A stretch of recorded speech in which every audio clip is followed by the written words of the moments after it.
Binabati ko kayo ng mapagpalang araw. Salamat sa isang pribilehiyo muli na pinagkaloob ng Diyos sa bawat isa sa atin. Hallelujah. Salamat din po sa ating mahal na pastor na bigyan ng schedule at makapagbahagi ng mga salita ng Diyos.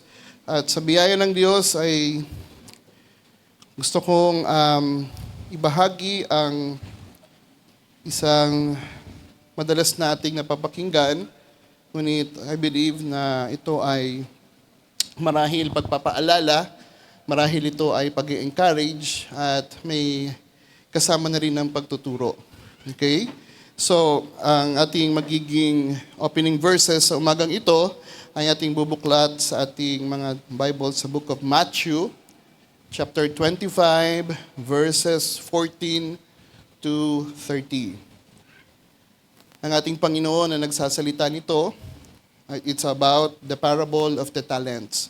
So, very familiar na yung mga kapatid sa about the talents. Ngunit kukuha ako at magbibigay ako ng focus dito sa verses 24 hanggang 25. Hallelujah. So, ngayon, basahin natin sa verse 14. Matthew chapter 25, verses 14 hanggang 30. So, verse 14 sa Barayan Standard Version, ang sabi dito, "For it is just like a man going on a journey who called his servants and entrusted them with his possessions. To one he gave 5 talents, to another 2 talents, and to another 1 talent, each according to his own ability. And he went on his journey. The servant who had received the 5 talents went at once and put them to work, and gained 5 more. Likewise, the one with the 2 talents gained 2 more. But the servant who had received the one talent went off, dug a hole in the ground, and hid his master's money."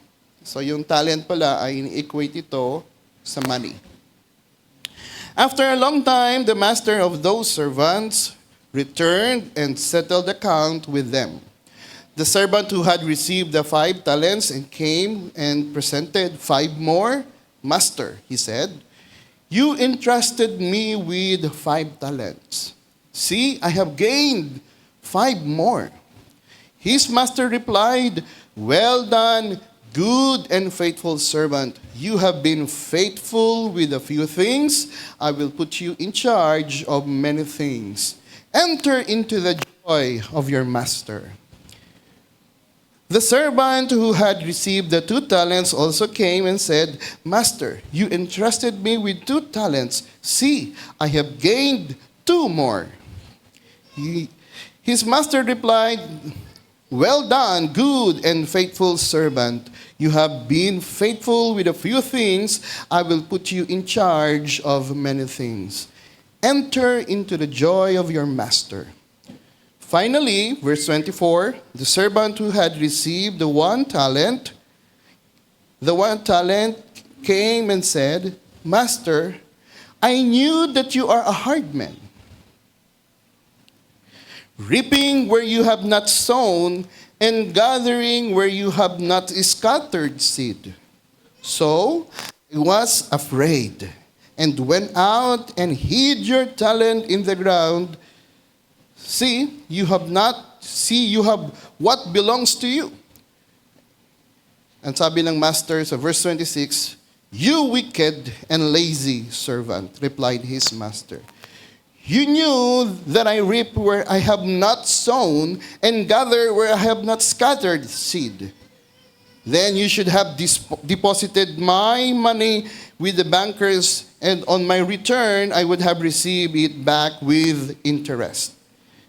Verse 28, 'Therefore, take the talent from him and give it to the one who has 10 talents.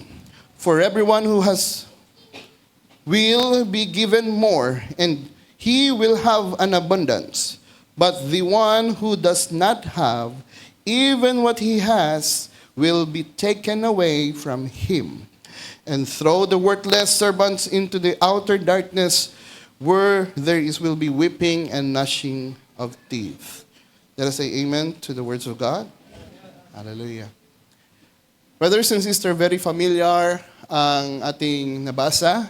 Again, ang context nito is the parable of the 10 talents. You know, itong parable nito ay sinasabi ni Jesus, kausap niya ang mga Jewish at mga disciples that time. At ipinapahayag niya to, at ito ay inire-relate niya in the kingdom of heaven. The kingdom of heaven is like, nauna ang 10 virgins at pangalawa ay patungkol sa parable of the 10 talents. Well, gaya ng aking sinabi, magpo-focus tayo sa verse 24 and verse 25. Again, babasahin ko to emphasize. Finally, the servant who had received the 1 talent came and said, Master, I knew that you are a hard man.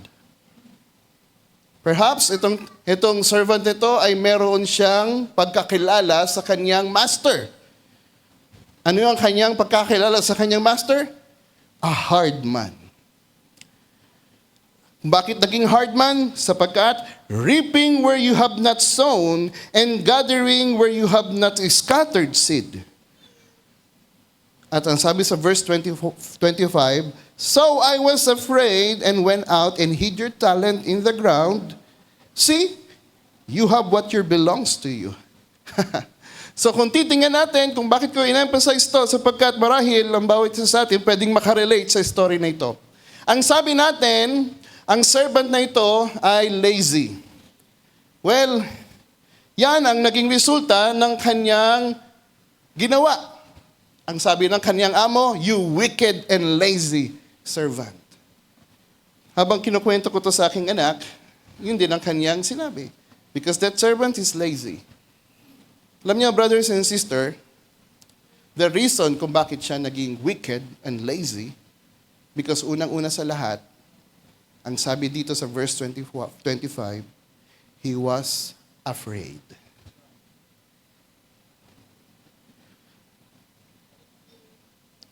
At gusto kong bigyan ng title sa umagang ito, ang ating binasa. Ang aking title, Fear Can Paralyze God's Purpose. Fear can paralyze God's purpose. Sa Tagalog, kayang paralisahin ng takot ang layunin ng Diyos. Ano niyo ba yung paralyze? Walang magawa. Hindi makakilos. Walang, masabihin natin na walang function. Dahilan sa takot, dahilan, sabi niya, I was afraid. Ang kalooban ng Diyos, ang layunin ng Diyos ay napigilan.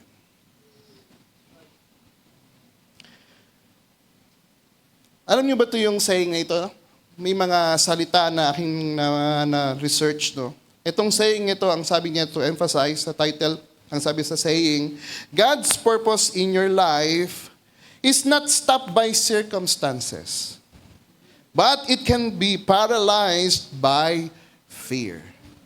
So sa Tagalog, ang layunin ng Diyos ay sa buhay natin ay hindi sa hadlang ng mga problema. Nahadlangan ang layunin ng Diyos dahilan sa ating pagkatakot. Now, gusto kong bigyan ng example ito to emphasize kapag nung kami po ay nasa ministers meeting, well, ito yung challenge sa mga nag-share, yung mga workers sa bawat churches. Ang challenge is sila naman ang magpe-present. At ang magtatanong ay mga kapwa na mga brothers at pati ang pastor ay magtatanong. So, to cut the story short, well, naobliga po ako na mag-aral. Ang sabihin, dahilan kami ay kailangan mag-present. So I make it sure ng aking sasabihin ay ito ay sabihin natin na iyong nalalaman. Itong iyong natutunan na At ito ay iyong, sabihin natin, na pinaggugulan ng panahon at tinanong ang mga posibleng tanong at sinagot sa mga posibleng paraan ng pagsagot. Well, kahit na anong aral po natin, kahit anong pagpapagal natin, may babangon at babangon pa ring mga tanong, hindi naman to interrogate you, kundi palitawin kung talagang nauunawaan mo ang iyong ipine-present. Doon malalaman na kung saan ikaw ay sabihin natin na ikaw ay nakatanggap ng revelation. Kapag ikaw ay may revelation, kahit anong tanong yan, kapag ikaw ay may revelation, hindi ka matatakot at kaya mong sagutin. Because it is revealed sa iyo.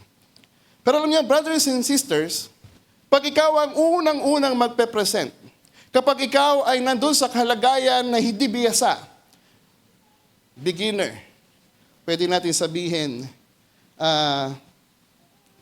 baby, sa pag-present ng ganon sa mga ministers. Well, nandyan yung takot. At marami sa mga brothers na aking na-realize sa mga bawat churches, ay meron naman silang idea, o meron silang alam, o merong revelation, pero dahilan sa kanilang takot, napipigilan ito. Tama? At ang ginagawa nila, hindi nagsasalita. Hindi na lang ako mag-a-action. Hindi na lang ako gagawa. Itatago ko na lang ito sa akin. Sa akin na lang ito. Baka kasi pag ako ay nagsalita, the more that you talk, sabi nga daw nila, the more na you can commit ng mga pagkakamali. At doon, pwede kang tanungin ng tanungin hanggang ikaw ay sabihin natin na mabuwal doon sa iyong tinatayuan, na iyong pinapresent. Na sinasabi mong ito ang aking pagkakaunawa ay tama. Well, dumating na nga ang mga tanungan, ngunit isang paalala ng ating mahal na pastor, kahit na anong pag-aaral mo, wag na wag kang matatakot na magkamali. Sapagkat lahat tayo ay mga estudyante na handang magpaturo. Well, kahit ang mga pastor ay may mga nakikita, pero mayroong mga pastor na sabi natin na mas malawak ang nakikita. May sometimes na may pagko-correct, may sometimes na may pagtuturo. Pag ikaw ay tinuturuan, well, kapag ikaw ay nag-aral at ikaw ay naturuan, mas lalo ka pang, sabihin natin, nagiging firm. Sabi nga nila, huwag tayong matakot magkamali. Ang matakot tayo kapag hindi tayo gumagawa. Sapagkat walang pagkatuto sa walang ginawa. Ngunit kapag ikaw ay nagkamali, maaaring ito ang iyong beginning upang ikaw ay matuto. Well, pwedeng apply yan, sabihin natin sa buhay-buhay, sa mundong ito, sa trabaho, at higit sa lahat, pwede natin itong pag-aralan base sa mga salita ng Diyos. Again, bakit niya tinago ang talent na binigay sa kanya ng kanyang master? Because dahil siya ay natatakot. At dumating yung pagkakataon pala, balik tayo sa ministers meeting. Okay, another agenda para sa mga co-workers. Ang agenda ay sabihin natin, very controversial. At marahil, yung mga naunang nag-present, gaya ko, ay nadala. Ganito pala dito, pag nag-present ka, tatanungin ka ng tatanungin. So, sabihin natin, nakaka-discourage or sometimes, or sabihin natin in a way na itong pwedeng sabihin natin, nakakatakot mag-present. Kasi maraming tanong pala na mag-a-arise. At ang isang brother nagsabi, hindi na ako magpe-present. Why? Because of that fear. Pero alam nyo ba, yan ang nagpipigil sa layunin ng Diyos upang tayo ay lumago. And that's the big problem. Hindi ang problema sa mundong ito. Dumating ang mga problema sa iyong buhay, yan ay panglabas ng problema. Pero kapag fear ang umiral sa iyong buhay, ito ay internally, ito ay psychologically, it is your mind, it is your heart ang problema. At walang solusyon dyan, kundi ikaw lamang ang siyang dapat mag-overcame yan. Kahit maraming payo sa iyo, brothers and sisters, ngunit kapag sa iyong puso at sa iyong kaisipan ay ika'y naging sarado, hindi ka, sabihin natin, lalago. Sapagkat wala kang gagawin. Gaya ng servant na ito. Well, may ginawa naman siya eh. Ang ginawa niya, itinago niya. Naggawa siya ng hole, nagdig siya ng lupa, naggawa siya ng hole, ng butas, doon niya tinago. At pagdating ng panahon, ang pangit pa ng kanyang ginawa. Natatakot ako sa iyo, Panginoon. Ito, ang talent na binigay mo, hindi ko nawala. Well, anong resulting na ito? Ang sabi sa kanya, you wicked and lazy servant. Yung talent na meron siya, kinuha pa sa kanya, at kanino binigay? Doon sa isang servant na ang talent ay nag-multiply ng, sabihin natin, ng 2 times 2. Yung 5 talents ay naging 10 talents. Doon binigay. That is the kingdom concept. Yan ang gusto ng Diyos, ang layunin ng Diyos sa bawat isa sa atin is mag-multiply. God give you talents, God give you gifts, God give you time, ability. Ang lahat ng mga yan ay binigyan ng Diyos opportunity para sa atin na ito ay dapat natin palaguin. Kapag hindi lumago, anong problema? Pagbalik ng Panginoon, asahan natin kapag hindi lumago ang ating mga kaloob na binigay ng Diyos, ang gagawin, you wicked, lazy servant, at tatanggalin pa sa atin, ibibigay doon sa mas marami, at paaalisin sa kanyang kaharian. Ito ang Matthew chapter 25 ng parable of the 10 talents na ating pinag-usapan sa umagang ito. Sino ba ang marami dito na natatakot? Come on, brothers and sisters. Redeeming the time, wala nang halos panahon. Hallelujah. Kapag kayo ay nanatili sa kalagayan na meron kayong pagkatakot, hindi kayo lalago. Pag hindi kayo lumago, ang resulting na ito ay hindi maganda. Sayang ang ating pagpapagal. Pananatili sa mundong ito na walang ginawa. Okay, brother and sister, sabihin natin, ang fear na ito, sa Greek word ito ang tawag sa Greek word dito ay, basahin ko na lamang, ngunit, ang fear nito, ang Greek word dito is phobos. Well, dalawa ito na pwedeng i-apply, kasi pag ni-research nyo itong fear, or sa Bible, lalabas na merong fear the Lord. Diba? Meron naman dapat na tinatawag na fear of, ito'y papakita sa Diyos na reverential, o sabihin pagbigay galang o bigay takot sa Diyos. Fear of God. Yan ay maganda. Ngunit ang tinutukoy natin is yung pagsiserve natin. Yung talent na binigay natin, paano natin ito isi-serve. Okay? Yun ang ating pinag-uusapan. Again, so ngayon, ang problema kasi is dahilan sa takot. Maraming mga supporting verses na ating pwedeng pag-usapan dito, ngunit gusto kong magbigay ng isa pang story sa Bible na para natin lubos na maunawaan kung bakit natin itong gustong pag-aralan. Sino ba ang nakakaalam ng story ng patungkol kay Peter na nakalakad sa tubig? Well, alam natin yan. So, magandang i-jot down nyo para ito inyong balik-balikan at inyong pag-aralan. Matthew chapter 14, verses 29 hanggang 30. Ito lang yung senaryo na yon. Nung nakita ni Peter na si Jesus ay naglalakad doon sa tubig, ang sabi niya, multo, multo. Marami sa kanila nagsabing, multo, multo. Sabi ni Jesus, hindi ako multo, ako ito. Sabi ni Peter, naglakas ang loob, kung ikaw nga, ang aming Panginoon, pahintulutan mo ako na makalakad papunta sa iyo. Well, yung lalakaran niya kasi ay tubig. Sabi ni Jesus, halika.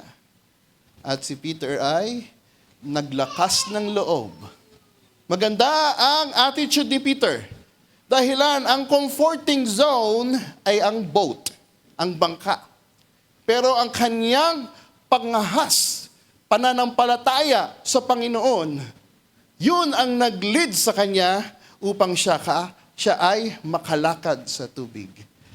Siya lang ang nangahas. Marami sa mga disciples na kasama niya, natakot. Sapagkat ang principle, kapag punta doon sa tubig, lulubog, malulunod at mamamatay. Pero si Peter ay nangahas. Dahilan, sinabi niya, Panginoon, kung ikaw yan, pahintulutan mo ako na makapunta sa iyo. Pinahintulutan siya ng Panginoon. By act of faith, nangahas siya na umalis sa comfort zone, lumakad dahilan sinabi ng Panginoon, at siya ay nakalakad totoo nga sa tubig.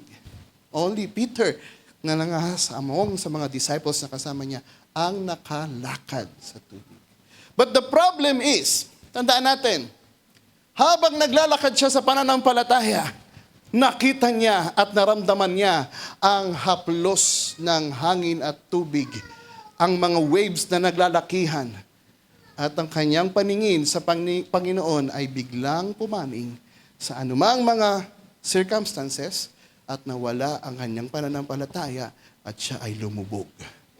At ang sabi niya, Panginoon, tulungan mo po ako. Yun ang pinaka-shortest prayer. Please, Panginoon, save me. At ang Panginoon ay kinuha siya. Alam niyo, brothers and sisters, ang kanyang nilakad ay hindi lamang isang step. Marahil malayo na ang kanyang nalakad sapagkat ang Panginoon ay malayo pa na pumaparoon sa kanila, ngunit nakalakad si Peter ng malayo. Ang alam ko, siya ay nakalakad ng malayo. The reason kung bakit siya madaling makuha ng Panginoon, sapagkat siya ay talagang nakalakad ng malayo-layo.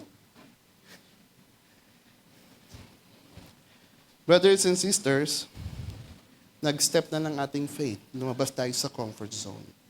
Malayo-layo na rin ang ating nilakad sa pananampalataya. Baka naman pagdating sa huling panahon ay tayo ay matakot. Saan? Dahilan sa mga circumstances sa buhay. It might trigger your faith. At baka doon ka pumaling at ang iyong pananampalataya ay sabihin natin na humina at ikaw ay lumubog. Same scenario. Ang servant na binigyan ng talent, dahilan siya'y natakot baka ito ay mawala sa kanya. O baka ito ay manakaw. At baka yung talent na yon, sabihin natin, sapagkat ang ine-equate ito sa money, sa New English Version o NIV version, ang equate ng talent nito is a bag of gold. Kung may NIV kayo, makikita nyo, ang talent ay, ito ay sinalin in the bag of gold. Can you imagine? Marahil ayaw niya ng masabihin natin na manakaw yan at dumating ang Panginoon, marahil ba ayaw niyang ma-criticize, ayaw niyang ma-judge ng Panginoon, ng master niya. What do you mean?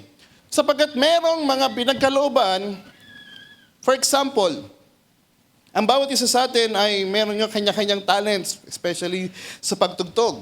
Well, maganda yan. Pag ikaw ay tumutugtog, at ikaw, sa feeling mo ay ikaw ay napakaganda ng iyong tinutugtog. Pero kapag merong mas magaling na tumutugtog at narinig ang iyong pagtugtog at ikaw ay kanyang kinomentahan, ano bang tawag doon? Nagbigay ng criticism. Sa modern words, pwede natin sabihin, nagbash. Well, ang taong siyempre ito, dapat hindi ka ma-discourage. Dapat maging hamon at dapat maging challenge sa iyo. Sapagkat marami sa atin, ayaw tayong mababash, ayaw tayong mabibigyan ng criticism, ayaw natin tayong mapupuna, ayaw nating husgahan tayo. Tama? And that's the problem. Katulad ng itong lazy and wicked servant na ito. Ayaw niyang mabash, ayaw niyang ma-criticize, ayaw niyang ma-judge ng kanyang amo pagdating. Ang ginawa niya, tinago na lang. Ayun pala, yun ang naging problema ng ganyang ginawa. Well, isa pang mga pwede nating bigyan ng isang character. 3 lang pong ibibigay ko. Marami to, ngunit 3 na lang. Sino bang nakakaalam sa inyo ng isang story about sa mga Israelites na papasok sila para makuha nila ang pangako na lupain ng Diyos? The Canaan's land, to enter into the Canaan's land. Nandun sa kapanahon na yon, na kalagayan na yon ay si Moses, ang sabi niya, okay, mga 12 spies ng bawat tribo, pumunta kayo doon sa lupaing pinangako, ang Kanaan, na pangakong pinangako ng Panginoon. At tiktikan ninyo kung anong meron doon. Well, yung bawat mga, sabihin natin, leader ng bawat tribo, ito ay mga bihasa sa pagtitiktik at pinakamahusay magbigay ng report at pinakamagaling sa kanilang tribe. Ay pumunta doon ang 12 na mga espiya upang magtiktik sa lupaing pangako. Well, pagbalik nila, mababasa natin yan sa Book of Numbers, no? The problem is, kung babasahin natin, ang 12 spies, bumalik sila kay Moses, nagbigay ng report, but ang report na binigay ng 10 espiya is fearful report. Bakit? Sapagkat ang kanilang nakita ay hindi yung magaganda na nandoon sa lupang pangako. Ang kanilang nakita, ang mga, sabihin natin, mga higante na mga kanilang haharapin doon sa lupang pangako. At sila ay nagsabi sa Numbers chapter 13, verse 33. Basahin natin. And there was the giants, the son of Anak, which come of the giants, and we were in our own sight as grasshoppers. And so we were in their sight. So ganun pala ang tingin nila sa kanilang sarili, sapagkat meron silang nakitang mga higante, sabi nila grasshopper lang tayo sa kanila. Kaya tayong tirisin, durugin, patayin. That is a fearful report.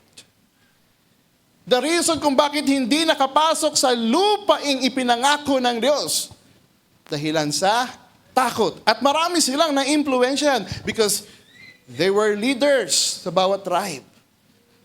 Na-impluensyahan nila mga iba't ibang mga mananampalataya. Iba't ibang mga katribo nila. Ang 2 lamang na leader na si Joshua at Caleb ang nagbigay ng good report. So nakita natin ang naging problema dahil sa takot. Alam niyo po, ang nangyari doon sa mga natakot at tumalikod at hindi na puntahan ng lupaing pinangako ay pinatay ng Diyos doon sa wilderness. Oh my. Bakit? Dahilan sa kanilang kawalan ng pananampalataya. Ang fear, ang kabaligtaran nito ay pananampalataya. Or rather, ang pananampalataya, ang opposite nito ay fear. That's the problem, brothers and sisters. May pangako ang Panginoon, ngunit hindi makukuha yan ng mga taong walang pananampalataya. O pwede kong sabihin, mga taong mga takot. Gustong manatili sa kanilang comfort zone. Yung mga tao na lumabas sa Ehipto, Moses, ibalik mo na lang kami sa Ehipto. Doon may mga pagkain kaming makakainan na mainam. Hindi katulad dito, pugo, mana, parati. Wala na bang iba? Ang kanilang comfort zone is nandoon, slavery sa Ehipto. Can you see the problem ng fear ng bawat isa? Tama ba, mali? Sapagkat alam nyo, ang problema, hindi sa hindi ka biyasa. Ang problema, dahilan ni kay hindi sumasampalataya. O ikaw ay natakot. Sometimes is ganon. Well, may katotohanan. May isang brother na sinabihan, kaya mo bang maging manager sa isang kumpanya? Pag tumingin siya sa kanyang sarili, wala akong pinag-aralan. Hindi ako edukado, hindi ako marunong magsalita. Papaano ko ima-manage ang ganyan kalaki na obligasyon? Hindi nga ako marunong magsalita eh. Anong tingin nila sa akin? Paano sila makikinig sa akin? That's the problem. Kawalan ng pananampalataya. Sino nakilala niyan? Sino yan? Tinutukoy ko. Walang iba, si Moses. Oh my goodness. Kailangan pang i-prove ng Diyos kung sino siya upang si Moses ay sabihin natin na mabago. Pero alam niyo po ba, ang pinakamainam, the very time that we hear or heard the Word of God, kailangan natin sabihin natin mag-step up. Kailangan natin sabihin natin lumakad, gumawa. Ayun sinasabi ng book of Hebrews chapter 3. The very time that we heard the Word of God, harden not your heart. Because the problem here is hindi yung hindi mo alam kung ano yung kasi ang base natin parati experience. Hindi nga ako marunong mag-English eh. Pero tingnan natin si Moses. Siya ba'y marunong? Siya ba'y ganun kaalam? Ngunit, alam niyo ba anong sabi lang ng Diyos? Kay Moses? Kay Joshua? Ano? Ang gawin mo lang is, take courage. Be courageous. Hindi mo kayang i-lead sila na wala ako. Ang kailangan mo lang gawin is, be courageous. Well, magbibigay tayo ng mga verses na yan para to support ng mga ganyang bagay na yan. And that is the reason, yung fear na yan ay maganda nating pag-usapan sa umagang ito. May hamon, gaya ng kay Peter. Kaya mo bang lumabas sa iyong comfort zone? Dahilan sa sinabi ng Panginoon, halika, pumarito ka. Kaya mo bang gawin yon? Sapagkat kung hindi natin gagawin yon, well, ang ating pananampalataya ay hindi lalago. Mananatili tayo sa boat, sa comforting zone natin. Ngunit kung ikaw ay mangangahas sa iyong pananampalataya, hindi sa sinabi ng tao, kundi sinabi ng Panginoon sa iyo, well, harden not your heart. Lumakad ka ng may lakas ng loob. At dito sa may talent na ito, yan ang problema niya. Fear na baka siya ay mag-criticize. Fear na baka siya ay malos. Malos niya ang binigay ng Panginoon. At sayang ang opportunity, sayang ang time, sayang ang ability, sayang ang talent na binigay sa kanya sapagkat kinuha pa sa kanya ang bagay na yun. Can you imagine? Well, pwede pa tayong magbigay ng isang istorya. Puro istorya na lang ito. Well, pupunta naman tayo sa rich young man. Ano ang kailangan kong gawin upang ako'y magkaroon ng eternal life? Binigyan siya ng instruction ng Panginoon. Ganito lang yung gawin. Pero alam niyo po ba, sa pag-aaral, dahilan hindi niya kayang ibigay ang lahat ng kanyang possession. Dahil sa kawalan ng pananampalataya, of course, kung ating ididig ito in reality, sapagkat natatakot siya sa araw ng kinabukasan. Kapag binigay niya ang lahat ng kanyang kayamanan o ibinenta ito sa mga dukha at ibinenta to at ang kinita nito ibinigay sa mga dukha, mawawala na siya ng pera. Paano siya mabubuhay sa kinabukasan? Paano siya kakain? Paano na lang ang buhay natin? Pero hindi yun ang pinag-uusapan natin. Bakit ka ba natatakot? Dahil una-una, ayaw mong mamatay. Well, ganyan naman talaga ang katotohanan. Ayaw natin may criticize. Ang problema kasi is ganito. Hindi tayo sumasampalataya sa sinabi ng Diyos, sa sinabi ng Panginoon. At ang fear ay susunod yan. And that is the problem. Well, masasabi ba natin, Yung taong mayaman na ito ay nakamtan niya ang kanyang kahilingan na magkaroon ng buhay na walang hanggan. Tumalikod nga eh. He was afraid of losing his wealth and security, and that is the reason siya ay tumalikod at hindi sumunod sa Panginoon. Yan ang consequences.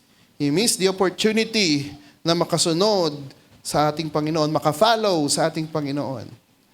And that is the problem. Alam niyo, ang mga bagay na yan ay, sabihin ko, sa umpisa, ay hindi madali.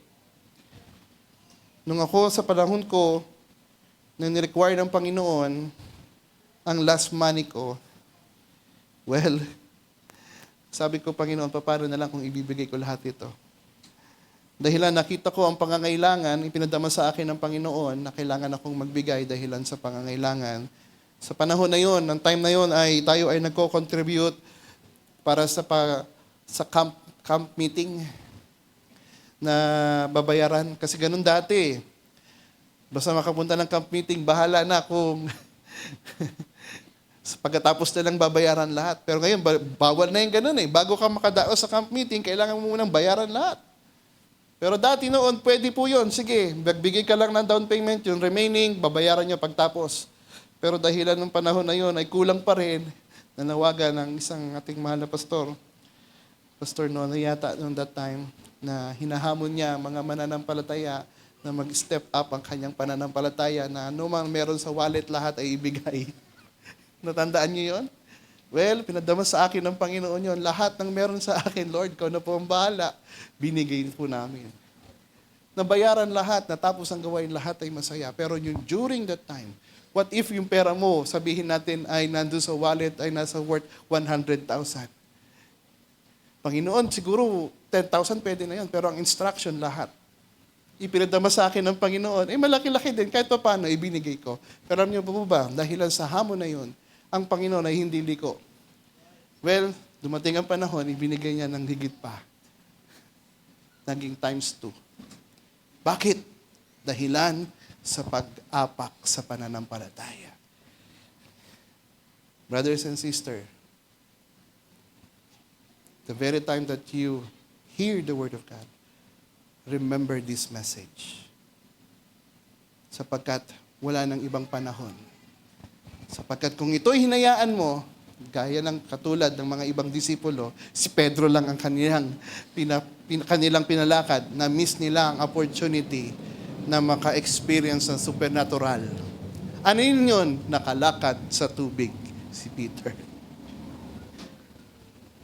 If you want supernatural sa iyong buhay, kailangan ang iyong pananampalataya ay mag-step up. Huwag kang matakot. Kung ikaw naman ay sabihin natin sa psychological na concept, pag tayo nag-aral, pag tayo ay nagbigay ng panahon, tayo ay nagtanong sa mga dalubhasa, pagdating sa business, huwag kang matakot mag-invest. Kasi alam mo eh. Di ba? Alam mo ang mangyayari sapagkat sa feasibility studies, nakita mo na ikaw ay kikita o magkakaroon ng return of investment sa panahon na darating sapagkat napag-aralan mong maigi. Pero pag hindi ka nag-invest, hindi ka humakbang, hindi mo ginawang isang bagay, yung pinag-aralan mo ay mananatiling sa iyo lang yan at hindi ka lalago. Well, sa buhay Kristiyano ay ganyan din. Pag hindi mo ihahakbang, kung hindi ka aalis sa comfort zone mo, kung hindi ka hahakbang sa hamon ng pananampalataya, walang paglago sa bawat mananampalataya. I'm running out of time. Wala pa akong binubuksan dito. Pero anyway, marahil may mga panahon na atin pa itong idig at pag-aralan.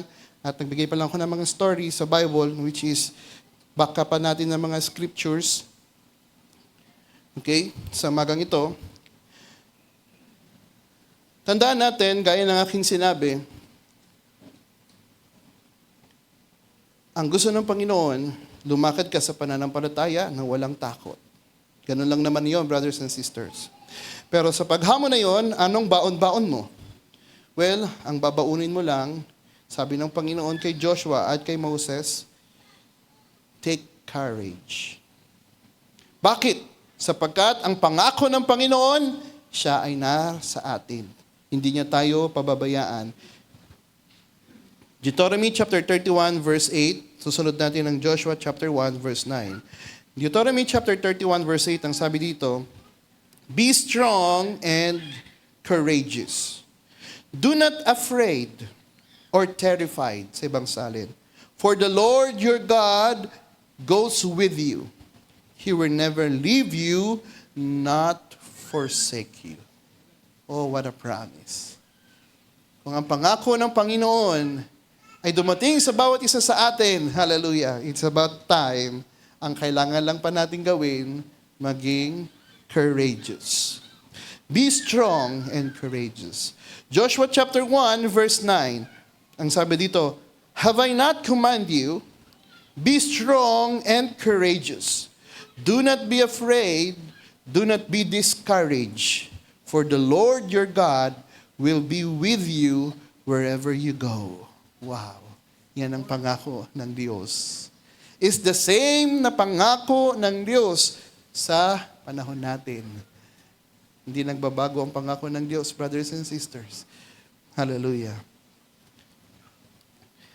At marami pang mga pwede natin pag-usapan about sa pangako ng Diyos. Isaiah chapter 41 verse 10, do not fear, for I am with you. Do not be dismayed, for I am your God. I will strengthen you and help you. I will uphold you in my with my righteous hand. Oh my.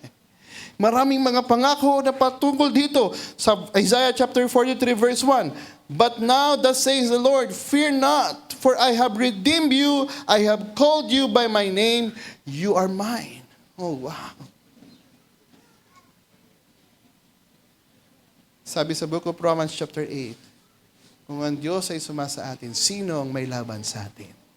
Hallelujah. Well, pwede natin sabihin, iset aside ang takot sa criticism, takot na tayo ay to be judged by our mentor, to be judged by many, sabihin natin, brethren, pwede natin yang iset aside. Sapagkat ang kasama natin is dakilang guro na magtuturo sa atin kung ano ang ating sasabihin. Hallelujah. Oh, napakainam na ating pinag-aaralan. Hallelujah. John chapter 14 verse 27, sabi ng Panginoon sa mga mananampalataya, peace I leave with you. Do not let your hearts be troubled and be not afraid. Hallelujah. Bakit? Sapagkat sa mundong ito, punong-puno ng problema. Pero ang sabi niya, huwag tayong mabahala. John chapter 16, verse 33. Ang sabi doon sa John chapter 16, verse 33, these things I have spoken unto you, that in me might have peace. In the world you have tribulation, but be of good cheer. I have overcome the world. Yun pala. May dakilang mananagumpay na sumasa atin. Oh, hallelujah. Dati, ang pangako ng Diyos, hallelujah, ay kanilang naririnig. Ngayon, ang pangako ng Diyos ay naririnig natin mula sa ating puso. Nangungusap ang ating Panginoon na nagsasabi, huwag kang matakot. Narito ako at hindi kita iiwan. Hallelujah. Step out sa comfort zone the very time that you heard the word.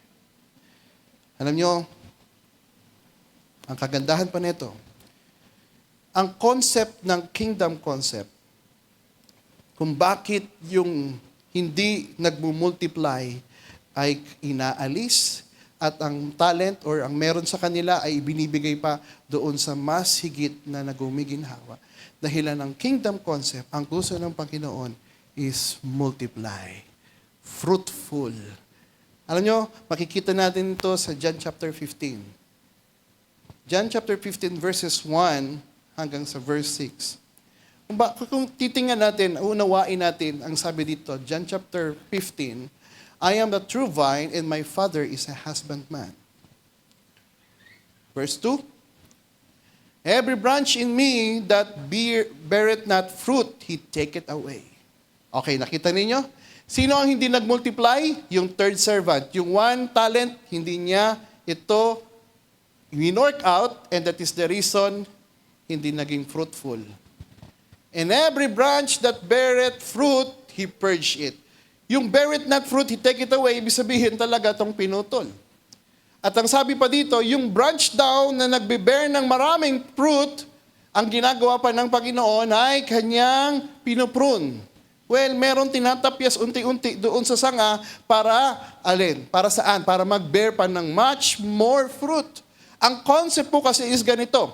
Kapag tayo nagtatanim, kapag merong nag-usli na dito ng bunga o sa sanga na may bunga, may mga sanga-sanga na hindi nagbubunga, ang nutrients, ang vitamina, ang lahat ng meron na kailangan ng isang branch para mag-bear ng fruit ay pumupunta pa sa mga sanga-sanga na hindi nagbubunga. And that is the reason ikinakat yun para dire-diretso na po ang nutrients, vitamina doon sa stem o sa isang branch na nagbe-bear ng fruit. Naunawaan ninyo? So, ganun pala.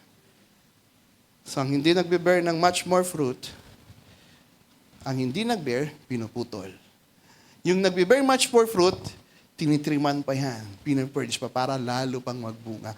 Parang lahat ng mga biyaya, lahat ng mga pagpapala, lahat ng mga sabihin natin na kailangan ng isang sanga para maglalo pang magbunga, ay lalo pang magbubunga. Yan ang hamon ko sa mga brothers na mga takot mag-share. Well, pag tayo natakot, dahilan sa mga criticism, dahilan sa mga tanungan na napakadami, well, ang mangyayari, talagang kailangan tayong i-purge para palitawin, para lalo pa tayong magbunga. Yan ang stepping stone. And I realize, salamat, may mga criticism. Salamat, mayroong mga pagtuturo. Salamat dahilan ako'y nagkamali. Sapagkat walang problema sa nagkakamali, ang problema kapag hindi tayo natututo. Tandaan natin yan. Ang kagandahan po kasi, ang wise kapag iyong tinuruan, lalo pang magiging wise. Oh my. Alam nyo, wala na panahon pala, so kakat na natin ito. At gusto kong basahin ang Book of Revelation, chapter 21, verse 8. But the fearful and unbelieving shall have their part in the lake which burns with fire and brimstone. Kasama pala ang mga matatakutin, ang kanilang mga kahihinatnan sa huli pala ay lake of fire. So isang hamon sa bawat isa sa atin, God is expecting us to be a faithful servant sa papaanong paraan kapag ikaw ay nagiging fruitful, kapag ikaw ay nagbo-multiply. Sapagkat ang nais niya, kailangan ang kanyang mga salita mag-turn into tree, mag-turn into fruits. Para yung bunga na yan ay mag-multiply pa. Napakaina, marami pang pumapasok sa isip, sa puso ko na gusto kong i-share. Pero alam niyo po ba, gusto kong basahin ang isang phrase na ito bago tayo magtapos at ibigay sa ating MC. Napakainam kapag ito'y ating lubos-labis na naunawaan. Ating namnamin ang mga salita na sinabi ni Peter. Nang sabi doon, ang gifts na ibinigay ng Panginoon, ito ay nangangailangan na iyong iserve para sa iyong mga kapatid na nangangailangan. May hinahanap ko, I think 1 Peter yon.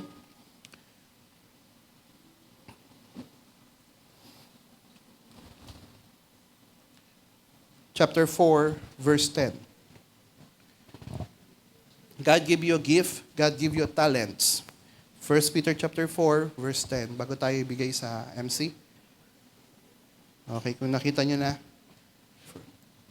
As every man hath received the gift, even so minister the same one to another, as good stewards of the manifold grace of God. Even so minister the same one to another. Sa ibang salin, each of you should have Give or use whatever gifts you have received to serve others as faithful steward of God, grace in the various form. Hallelujah. Ating palakpakan ng ating Panginoon. Hallelujah. Ibigay ko na po sa ating MC. Maraming salamat po.